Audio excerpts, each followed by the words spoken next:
When I first started as a therapist, it's been almost 20 years now, getting old. I remember this really awkward situation where I would be trying to just live my life at home with my husband and my kids, and then going to work and putting on that therapist hat and going, I'm acting like I know what I'm doing. I act like, have life figured out, but yet I'm at home, yelling at my kids, fighting with my husband or whatever was going on that day. And of course, it wasn't a horrible situation, but at the same time, it was this normal human stuff. And so sometimes I felt like a hypocrite, with my clients thinking, how can I bridge the gap here between who I want to be, right? And then how I truly am at home, and be able to bring that into the therapy setting, but also be a real person to clients and not like give off this sense of, hey, I've got this all figured out, because that didn't feel congruent with me either. My name is Monica Maurer, and this is Kyle Furlick and Sherri Robbins, and we are CFT Institute. So I am the director. Kyle and Sherri are content creators, and we are really working hard to partner with therapists to unite with you for personal and professional growth. We want to help you enhance that aspect of your life. We also are part of a private practice, a small group practice. And we've learned some things along the way that we definitely don't feel like we are super experts, but at the same time, we feel like we might have something to offer you. And so here we are today. We want to talk a little bit about the reason why we chose this motive in terms of helping therapists, right? Like why that is something we're passionate about. So Sherri, do you mind kind of just introducing yourself, talking a little bit about your process of becoming a therapist and kind of why this is something passionate for you? Yeah, so I started out in ministry, and there were so many people that were so broken that I didn't know how to help them as a pastoral counselor role, and it led me to want to do this well. And so I went back to school to be able to help people at a greater level, and to know how to meet the great needs of like trauma and family of origin issues, all of those things. And as I have been doing this for a little while now, I've gotten passionate about helping other helpers, because it can be a really lonely world. There aren't too many people It's that true. understand what it's like to be with people in their pain all day long and then go home to the demands of family. Yes. Right? It's so true. Yeah.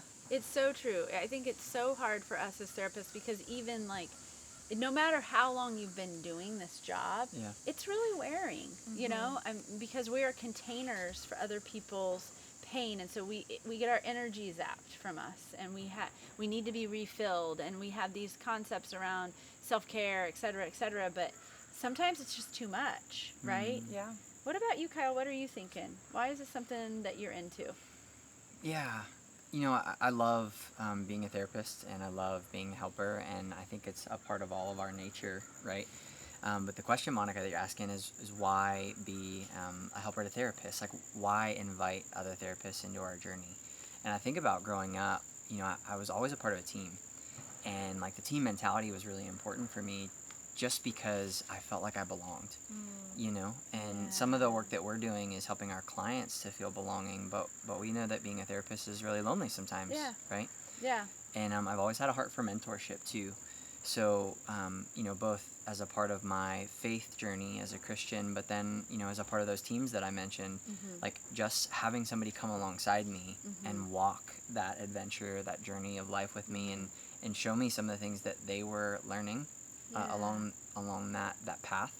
It was really powerful. And I think, the model and the work that we're doing at the CFT Institute, the model that we're following particularly, it really is systematized belonging and implementing relational skills that I think make belonging easier.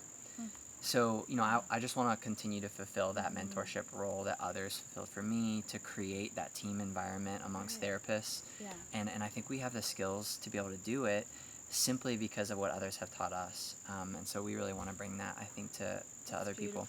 Yeah, and I think it's important to note, I mean, just as you were talking, I'm thinking about our small group practice. There's, I think, 7 or 8 of us. We just have somebody new coming on the team, and we'll just, link her into what we have going on. But I've been a part of several workplaces, whether that's in the therapy realm, or I was a school teacher before this, and I know that I was always craving a deep connection with the people I worked with, and I definitely have had that in increments at other places, but knowing what I know now in terms of some of the curriculum that we've come across, I know I've been able to kind of pass that baton on to the people on the team, and everybody's taken it in, right? And it's really working, and that we have this very synchronous team, that it's not without conflict and problems at some points, but we're learning to solve those relationally. Yeah.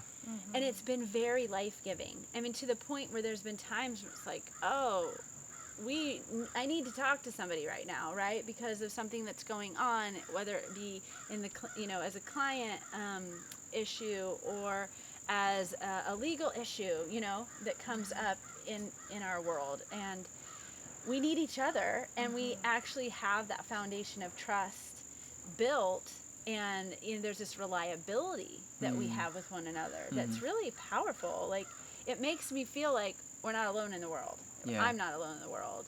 And I know also that it's not just all questions coming to me, because the team feels equal belonging with one another. So there's an ability to kind of work through anything that may arise. Yeah. And also a sense of helping one another, and it's not just all bottlenecked, right? There's a fluidity in the group. And I think there's something to that, not that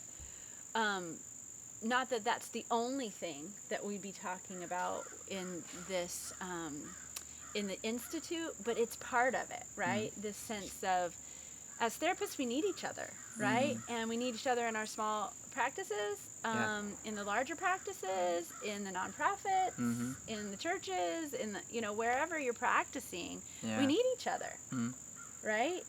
If we don't have each other, how are we gonna do our best work? How are we gonna grow into who we are? Actualize our greatest potential. Yeah. So I don't know if that brings up anything else for you guys in terms of that. I know in the next series or the next episode, we'll talk more about the specifics, right, of what we want to bring to the table. But for this episode, we just really wanted to hone in on why we're passionate, right, to help therapists. So. Yeah, Monica, it reminds me of growing up. I was the type of guy who was a chameleon. My personality lended itself to the fact that in different settings I would be someone different because I wanted people to really love me. And through my own counseling journey and then into becoming a therapist, I learned how to not do that and be a lot more like myself in every situation. But it's still hard. I don't know if anybody else out there feels that way, but as a therapist, it's still hard not to do that with co-therapists and then even with my clients. And what I love about the work that we're doing and that we get to do is that we're practicing regularly, even in conflict, being ourselves. And so that's kind of what we want to bring to other therapists too, is that practice of what it looks like to be our best through the adversity of life. Yeah, I love that. It's true. It's true. Just this idea of learning who I really am, right? And not identifying myself through my weaknesses, although I'm gentle with my weaknesses, but really having a vision for who it is I'm called to be, my best self, and being able to act that out. I love that. Thank you, Kyle. Thanks for sharing. Well, thanks for doing this with me, y'all. It was really fun. And we'll look forward to the